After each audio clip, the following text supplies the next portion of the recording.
gosh, that's very, very heavy. Oh my goodness.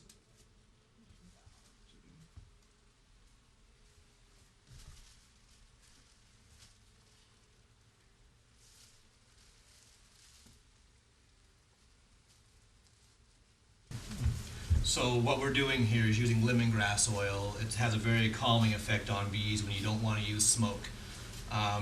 It's very, very close to the smell of their contentment or come here pheromone. So inside of a house, you don't want to start using smoke. The queen tends to run once you start using it, and they get a lot more confused. And once they get confused and start running, they'll find every little crack and find new places to go to. And the queen will always be the one that's hardest to find. She runs at a moment's notice. Just taking things slowly, not using smoke, and the first thing we have to do is find any possible escape route crack and get it caulked up before we begin. So our first objective before we start getting crazy with the vacuum is try to find the queen. If we can find the queen, it's much more simple to control the bees with her.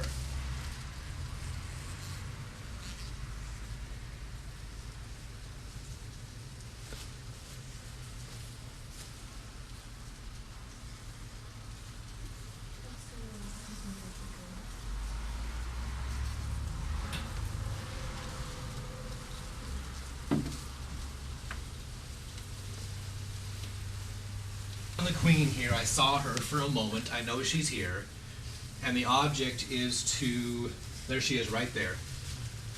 If you can get a picture of that. A little butt sticking out, oh, she just buried herself. So, what we're gonna do, she's running, she knows something's wrong.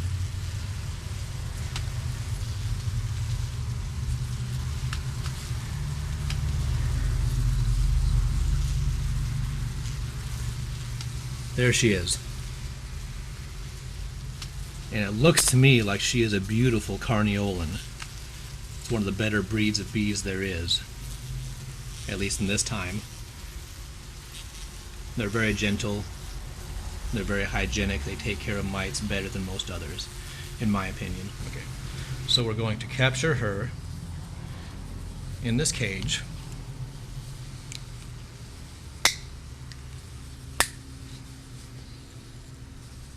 The only reason I'm capturing her is because she does seem to be looking for a place to hide, and I wouldn't put it past her to run out of that box if I put her into it and mess everything up.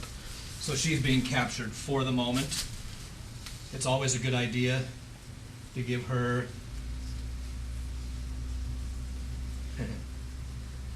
an attendant or two, but it may not be necessary this time. It's always a good idea, but she's not going to be in that cage for very long, and they're not cooperating. So we'll just cap this entrance hole with a little bit of wax and honey. And that way the bees can release her by themselves. They'll just eat right through that and release her within 24 hours. We are just going to place it in here. This gives them brood, eggs and larvae to take care of, and that combined with the queen gives them a reason to stay in this box instead of trying to get back into their old home.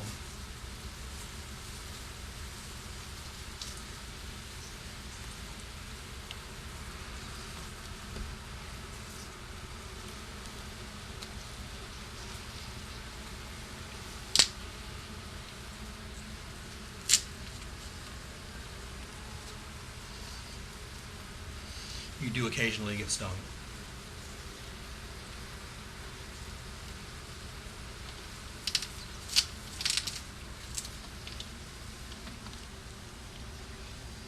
Okay, and now we've given a place for this queen to rest and nestle. We'll just press her into the wax there, where she's not being bounced around. And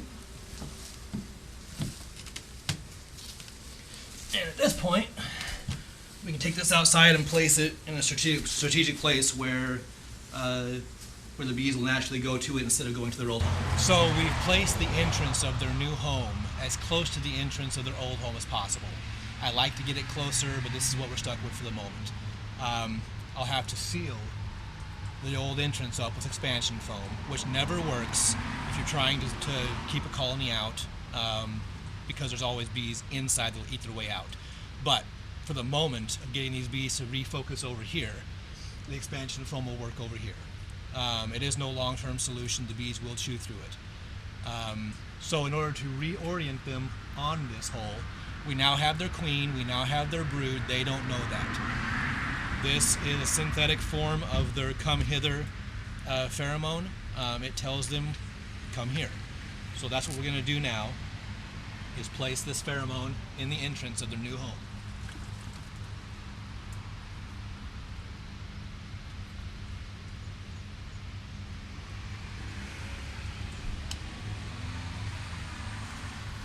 So there was just a little drop left in the vial. I've used that vial a few times. So we've just opened the vial and let that drop attract them.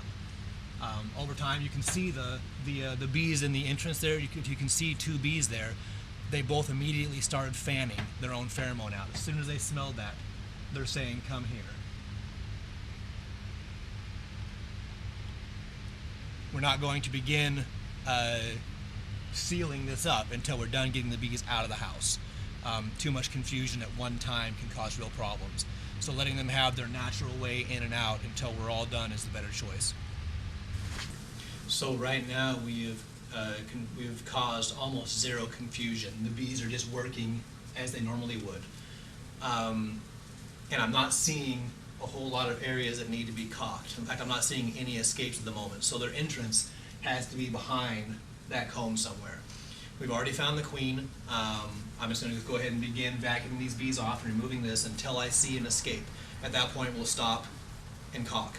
But I don't foresee us causing a whole lot of confusion or need or making them feel like they need to run. So we're just going to take it slowly and not cause confusion. That's the biggest thing.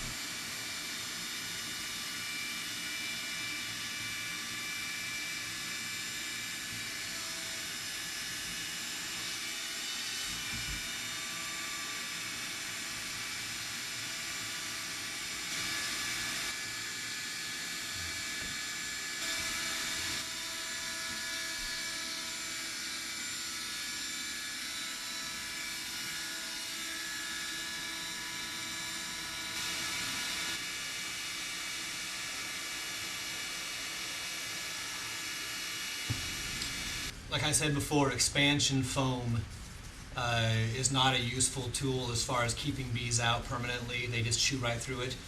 You can use it to fill large gaps like I did here, but then you want to cover that with caulking. So everything needs to be caulked. They can't chew through silicone caulking. So everything has been caulked, everything has been filled, and now we're spray painting over the old comb, which will stop them from ever wanting to come back in again. So if they can smell the old beeswax, another swarm that comes by, and if there's a little crevice somewhere down here where they can get into and get up, they'll do it. Once you've taken away that draw, that attractant, that wax smell, the chances of bees trying to get back in here again are pretty small. So at this point, we've done everything we can to prevent the bees from going in and to give them a new place to go to. The last thing we can do now is deter them from wanting to go in. So we've made it impossible for them to enter, but now we want to make them not want to enter. We use lemongrass oil as a peaceful attractant. It very closely simulates their come hither pheromone. Now we're going to use thyme oil, which they detest. Once you wipe thyme oil on a spot, they will not touch it, they will not walk on it. So we are going to now drive them away from that hole while attracting them to that one. I would not use it inside if at all possible. It lasts a long time and it's very overpowering.